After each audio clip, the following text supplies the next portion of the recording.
মানুষের সবচেয়ে বড় অপচয় হচ্ছে নিজেরে অপচয় করা। এই যে কারো জন্য নিজেরে এত ক্ষয় করি, কারো অনুভূতিতে দখল নেয়ার জন্য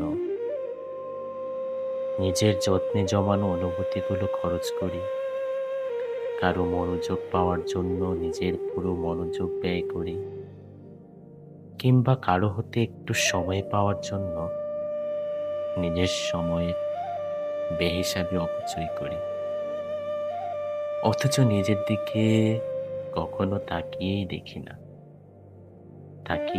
না নিজের অপচয় করতে করতে আদতে আমার নিজের বলতে আর যে কিছুই নেই। দিন শেষে আমি ছাড়া পৃথিবীতে আমার জন্য কেউ তাই